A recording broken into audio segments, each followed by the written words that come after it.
Nandito tayo guys sa The Ruins. So guys, ito kapapasok lang natin dito sa The Ruins. Bale, doon tayo nagbayad. Meron kasi silang entrance fee, pero merong discount ang senior citizen and PWD. So ito yung paligid niya. Yan. Dito sa ating pinasukan. So, puro puno-puno yung mga nakikita natin sa ngayon. Ayan. Puro puno. And isang mahabang walkway.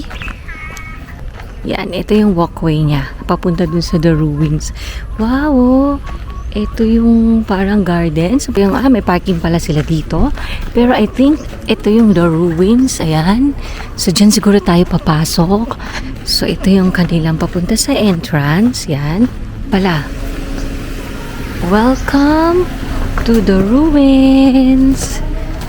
So, ito yung entrance. Paakit tayo dito. Oh.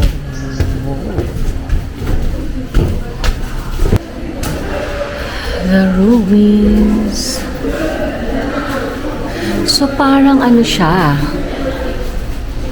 Okay, hindi ko alam kung ano siya. So ano to, parang isang nagiging ano rin siya, venue ng mga photoshoot, mga prenup. At siya mga events. Ayan, no? No? Oh.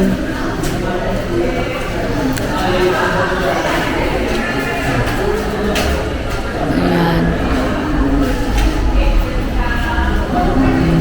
So, ito siya, guys. Ito siya, guys.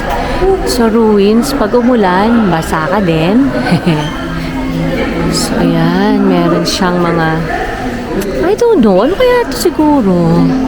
Is it a mansion, no? So, ayan yung paligid niya. Ayan. Ayan. Tapos na nasira na lang ng ano, kaya? Ng giyera. So, ayan. So, tayo guys na naglalakad-lakad dito sa mismong building ng The Ruins. Ayan. Ayan siya. Ayan.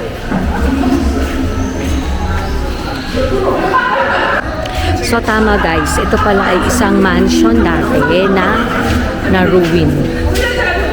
So puntahan naman natin ang kanilang garden para makita natin kung anong meron doon. So dito sa building, straight lang na lakad. Ayan na ang garden. So meron ditong parang terrace, ayan. And then ayan ang garden. Ayan. So, ito yung mga ano nila. Ayan. Lawak! Napakalawak ng kanilang garden, guys. Ito, may mga puno. Ayun. Ito yung hagdan pababa. Papunta dito sa garden. And then, ayun ang kanilang ayan ang kanilang garden. And, with fountain. Ayan. Oh, ganda. Ganda ng flowers. Ganda. Kaya siguro din siya nagiging venue for photoshoot, prenup, and everything. Kasi maganda naman talaga yung paligid. So guys, magpapapicture tayo dito. Guys, may restaurant din pala dito. Ayan, oh. So, ito naman yung The Ruins. Ayan. Pag nandito ka sa point of view mo na nandito ka sa fountain, tapos sa bandang side na yon is yung may mga may restaurants or cafe siguro. Nandyan siya. So guys, ayan o. Ayan yung parang history ng The Ruins. Ito nga ay mansion ni Don Mariano Ledesma Lacson. At binilt niya sa memory ng kanyang wife na si Maria Braga after niyang mamatay noong 1911. Tapos nung World War II noong 1942, ayun, naano daw ng mga guerrilla at nasunog daw for 3 days. Kaya ito na lang. Kaya pala to tinawag na The Ruins. So yan ang history niyan guys. Very beautiful The Ruins dito sa Bacolod City. Kaya kung makakapunta kayo dito sa Bacolod, don't forget or wag niyong kalilimutan na isama sa itinerary niyo tong The Ruins para makita niyo yung magandang, ayan, garden, yung The Ruins, ayan. So, relaxing. So guys, lalagay ko na lang dito yung mga picture na take ko para makita nyo naman yung mga post natin na pa-picture dito sa paligid ng The Ruins. Guys, ang ganda oh, para siyang lighthouse, pero siguro dahil hindi na ngayon napupuntahan, hindi na maintain yung lighthouse, nagkaroon na ng puno. So parang ang naging katawan niya is yung mismong lighthouse. Ganda, no? Usually kasi taga Metro Manila, more on Tagaytay na lang sila. Medyo malapit-lapit pa. So guys, dito ang kanilang souvenir shop. Ayan, papasok ka dyan. And push. Meron silang mga t-shirt. Ayan. Yan, meron silang mga accessories.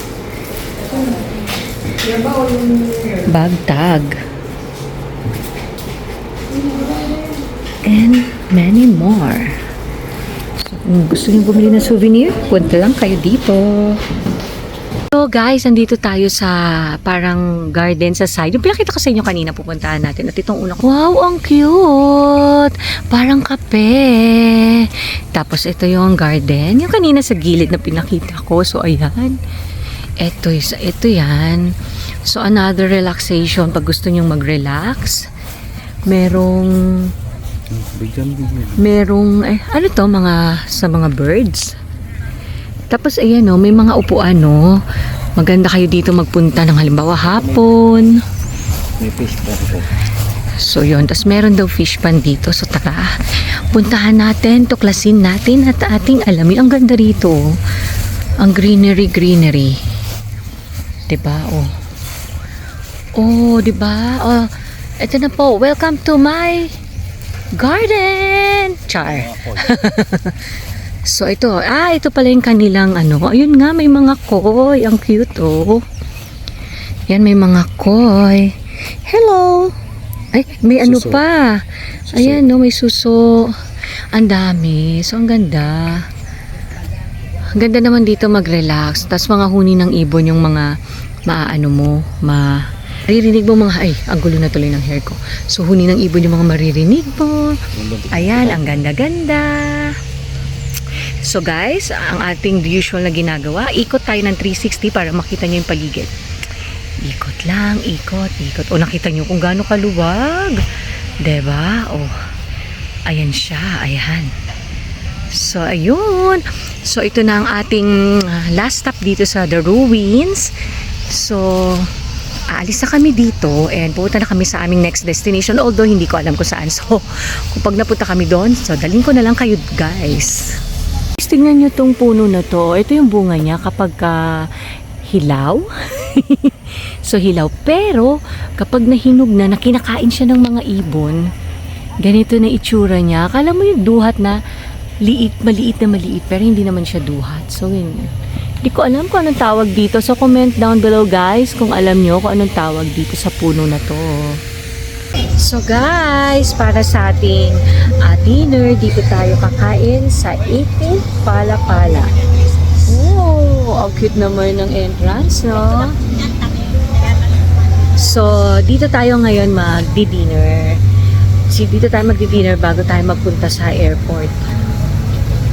So guys, papasok na tayo sa restaurant. So pagpasok mo, meron silang wow, pang picture ulit. Ayan. And then, ayan yung paligid niya. So, maganda naman dito, maganda yung ambience, ang ganda ng restaurant. Yan, meron silang parang dalawang rito ay kainan. Isa itong sa labas, tapos isa doon sa loob. Yan yung parang aircon. Tapos, mamimili ka dito ng mga, uy, ang ganda naman ito, oh. Ganda ng mascara. And then, mamimili ka ng pagkain ng ipapaluto dito. So, parang dampato sa Pasay. Ayan, oh.